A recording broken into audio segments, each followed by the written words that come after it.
জানিয়ে দেব হাতে থাকা সর্বশেষ আপডেট, আন্তর্জাতিক সংবাদগুলো শিরোনাম, এরপর বিস্তারিত। দেশের জনগণই নির্ধারণ করবে ইরানের ভবিষ্যৎ, মাসুদ পেজেশকিয়ান। আরও জানিয়ে দেব, মধ্যপ্রাচ্য মার্কিন নাগরিকদের জন্য সতর্কতা জারি। আরও জানিয়ে দেব, অস্ত্র ছাড়লেও রাজনীতি থেকে সরবে না হামাস। সর্বশেষ জানিয়ে দেব, ট্রাম্পের 15 দফার রেডম্যাপ প্রকাশ করেছে বোর্ড অব পিস।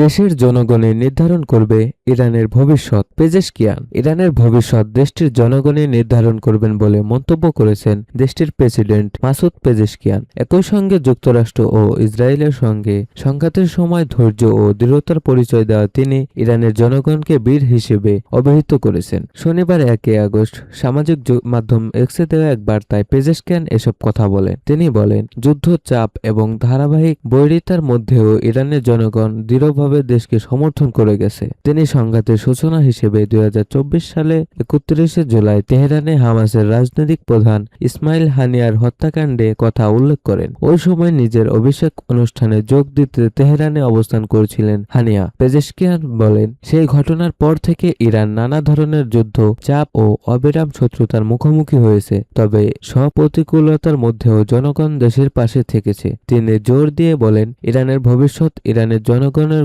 গড়ে তুলবেন।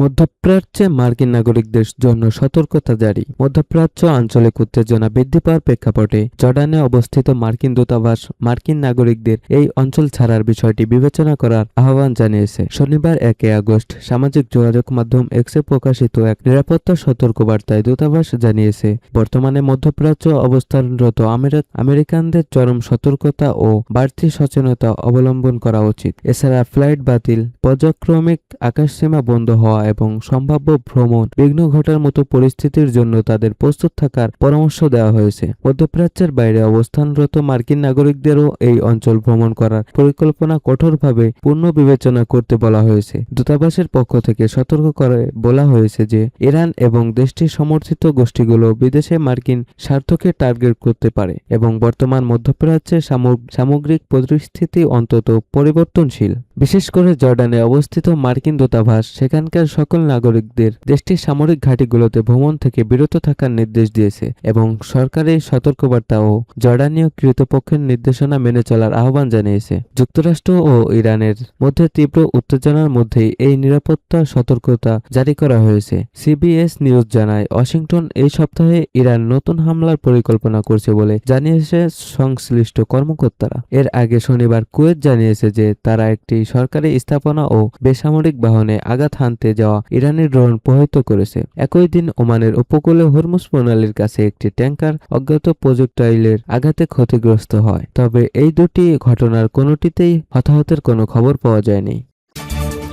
অস্ত্র ছাড়লেও রাজনীতি থেকে সরবে না হামাস। ফিলিস্তিন প্রতিরোধ আন্দোলন হামাসের জ্যেষ্ঠ নেতা গাজী হামাদ বলেছেন, হামাস ফিলিস্তিনের রাজনৈতিক অঙ্গন থেকে সরে যাবে না, বরং সংগঠনটি ফিলিস্তিনের জাতীয় কাঠামোর অবিচ্ছেদ্য অংশ হিসেবেই থাকবে। কাতার ভিত্তিক সংবাদ মাধ্যম আল জাজিরাকে দেওয়া এক সাক্ষাৎকারে তিনি এসব কথা বলেন। তিনি বলেন, এই চুক্তি অন্তত ব্যতিক্রমী, কঠিন ও প্রতিকূল পরিস্থিতির মধ্যে সম্পন্ন হয়েছে। গাজী হামাদ আরও বলেন, হামাস ফিলিস্তিন জনগণের বৈধ অধিকার প্রতিষ্ঠার লক্ষ্যে তাদের জাতীয় দায়িত্ব ও কর্তব্য পালন অব্যাহত রাখবে। তিনি জোর দিয়ে বলেন, হামাস ফিলিস্তিনের জনগণের অধিকার আদায়ের সংগ্রাম থেকে সরে দাঁড়াবে না এবং ভবিষ্যতেও জাতীয় দায়িত্ব পালন করে যাবে। এর আগে শুক্রবার মার্কিন প্রেসিডেন্ট ডোনাল্ড ট্রাম্প ঘোষণা দেন, গাজায় হামাস ও অন্যান্য সশস্ত্র গোষ্ঠীর সম্পূর্ণ নিষ্করণ একটি চুক্তি হয়েছে। চুক্তির অগ্রগতির সঙ্গে ধাপে ধাপে গাজা থেকে ইসরায়েলি সেনা প্রত্যাহার করা হবে। ট্রাম্প আরও বলেন, এই ঐতিহাসিক অগ্রগতির পেছনে মিশর, কাতার ও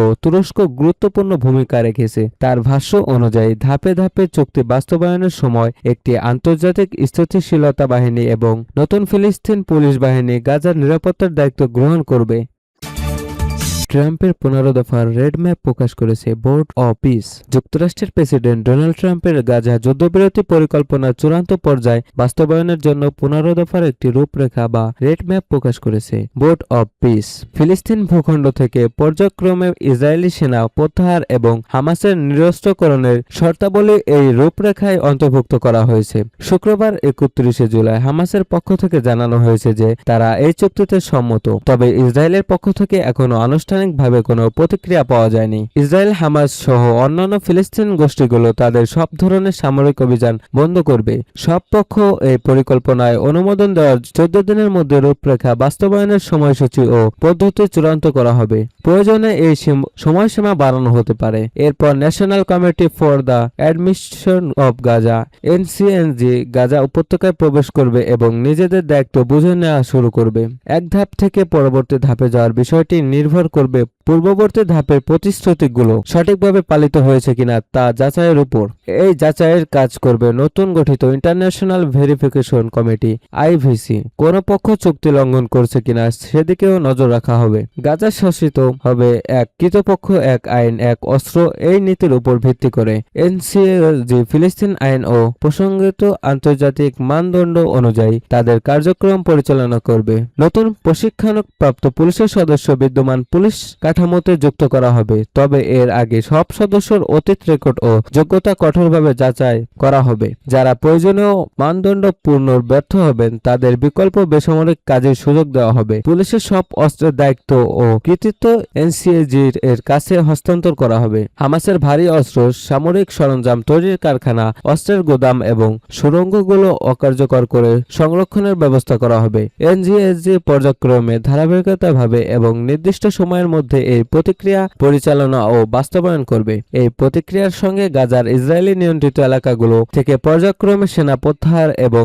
সশস্ত্র মিলিশিয়াদের নিরস্ত্রকরণের বিষয়টি যুক্ত থাকবে। ইসরায়েল বা ফিলিস্তিনের বাইরের কোনো পক্ষের কাছে কোনো অস্ত্র হস্তান্তর করা হবে না। এই প্রতিক্রিয়ার শেষে গাজায় একমাত্র এনসিএজি অস্ত্র রাখার সংরক্ষণ বা নিয়ন্ত্রণের অধিকারী হবে। অভ্যন্তরীণ সহিংসতা বন্ধ এবং প্রতিষেধকমূলক ব্যবস্থা, শক্তি প্রদর্শন বা সশস্ত্র মহড়া এড়ানোর প্রতিশ্রুতি দিয়ে একটি সামাজিক শান্তি চুক্তি সই হবে। এনসিএজি নিয়ন্ত্রিত এলাকাগুলো থেকে ইসরায়েলি বাহিনীকে আলাদা রাখতে গাজা উপত্যকায় অস্থায়ী ইন্টারন্যাশনাল স্ট্যাবিলাইজেশন ফোর্স আইএসএফ মোতায়েন করা হবে। সব পক্ষ যুদ্ধবিরতি মেনে চলছে কিনা তাদেরকে করবে আইএসএফ। পাশাপাশি তারা ফিলিস্তিন পুলিশকে প্রশিক্ষণ দেওয়া, মানবিক সহায়তা ও জরুরি সরবরাহ পৌঁছানোর নিরাপত্তা নিশ্চিত করা এবং এনসিএজি-কে সার্বিক সহায়তা করবে। তবে ফিলিস্তিন সমাজের অভ্যন্তরীণ আইনশৃঙ্খলা বা পুলিশি কোনো দায়িত্ব আইএসএফ পালন করবে।